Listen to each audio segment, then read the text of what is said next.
Olá, estimados irmãos, vamos no nosso amado Salvador Jesus e com o auxílio do Santo e Bom Espírito dar continuidade aos estudos desta lição, a terceira lição do ano, Justificação, Justiça Imputada. Vamos estudar segunda-feira, é o segundo tópico com o título Davi foi justificado pela fé. Pergunta A. Após os crimes cometidos contra Betseba e Urias, como Davi orou ao Senhor? Salmo 51, de 1 a 4, relata o seguinte: Tem misericórdia de mim, ó Deus, segundo a tua benignidade. Apaga as minhas transgressões, segundo a multidão das tuas misericórdias. Lava-me completamente da minha iniquidade e purifica-me do meu pecado, porque eu conheço as minhas transgressões e o meu pecado está sempre diante de mim.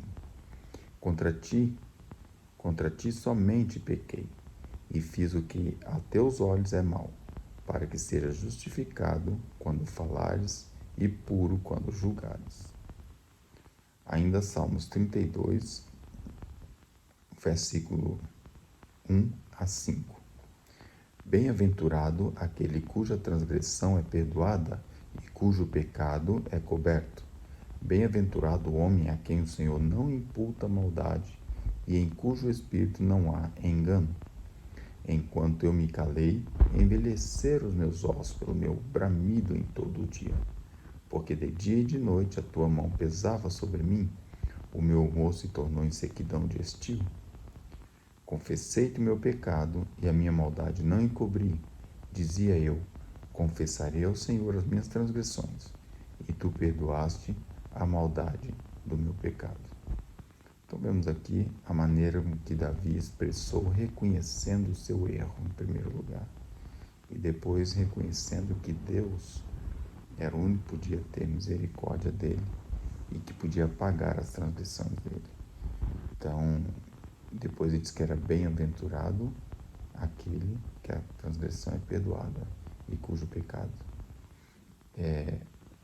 a transgressão é perdoada e cujo pecado é coberto. Então, o homem deve confiar, como Davi confiou, e lembrar que há uma justiça que deve ser feita na transgressão, mas que foi imputada através do sacrifício de Cristo e que dessa forma nós podemos ter acesso ao trono de graça e à remissão dos pecados. Tem que ter a fé que Davi teve, né? Pergunta B. Quando o profeta Natã apresentou a enormidade do pecado que Davi tinha cometido, como o rei reagiu?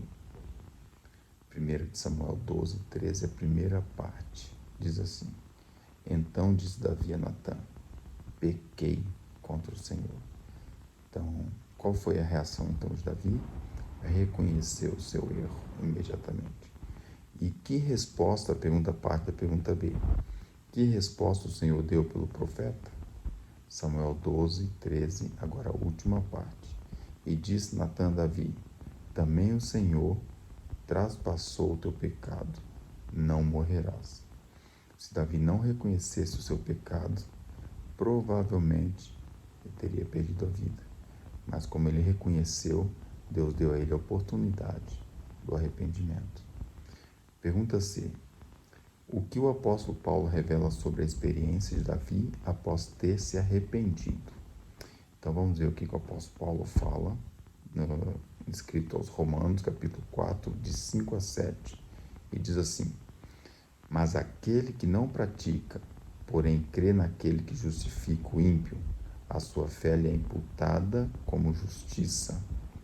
Assim também Davi declara: Bem-aventurado o homem a quem Deus imputa a justiça sem as obras, dizendo: Bem-aventurado aqueles cujas maldades são perdoadas e cujos pecados são cobertos. Então aqui o apóstolo Paulo vem buscar lá as palavras do salmista, reforçando aqui a justiça imputada. Diz a pena inspirada: O arrependimento de Davi foi sincero e foi profundo. Não houve nenhum esforço para amenizar o próprio crime, nenhum desejo de escapar dos castigos prometidos inspirou sua prece, mas ele viu a enormidade da transgressão contra Deus, viu a contaminação da alma, odiou o próprio pecado. Não orou só por perdão, mas por pureza de coração. Davi não abandonou a luta em desespero, viu evidências de perdão e aceitação nas promessas de Deus a pecadores arrependidos. Embora Davi tivesse caído, o Senhor o ergueu. Agora ele estava em maior harmonia com Deus e simpatizava mais com os semelhantes do que antes de cair. Essa passagem na história de Davi é muito significativa para o pecador que se arrepende. É um dos exemplos mais convincentes das lutas e tentações da humanidade e do arrependimento genuíno para com Deus e da fé em nosso Senhor Jesus Cristo. Em todas as épocas tem sido uma fonte de encorajamento para as almas que lutam sobre o peso da própria culpa por terem caído em pecado.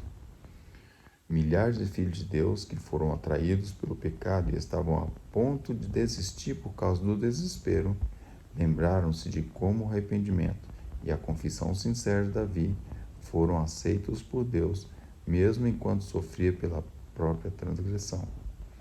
Assim, tomaram coragem para se arrepender e tentar novamente seguir o caminho dos mandamentos de Deus. O Senhor nunca rejeitará uma alma verdadeiramente arrependida. Patriarcas e Profetas, 725, 726. Que impressionante essa última frase, eu vou repetir.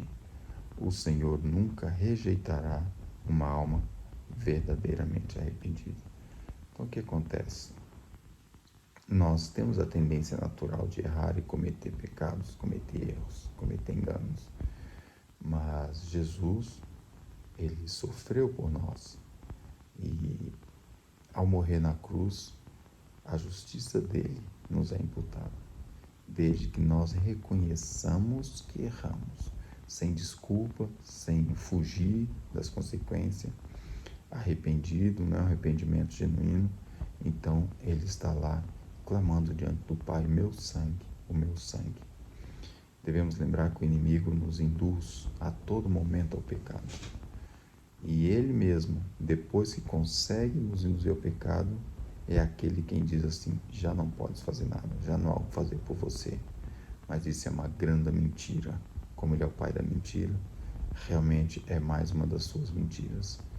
Não interessa o que você faça, mais odioso do que adulterar, matar o marido, casar com a mulher, ou seja, e um rei que não precisava, que tinha não sei quantas concubinas. Ou seja, não há pecado, não há limite. Deus, através do sacrifício do seu Filho, abriu as portas para que possamos realmente ver a enormidade do pecado, ter um arrependimento e ter a possibilidade da vida eterna. Que Deus nos abençoe, Deus nos ajude para ser firme, fiel à sua palavra, fiel aos seus mandamentos. Mas se acontecer algum percalço no caminho, possamos lembrar da promessa maravilhosa que estava escrito, que ele jamais vai abandonar uma alma que precisa, que tenha, jamais rejeitará uma alma verdadeiramente arrependida. Que Deus dê sua graça, abençoe para ter fé e confiança nessas promessas. Amém.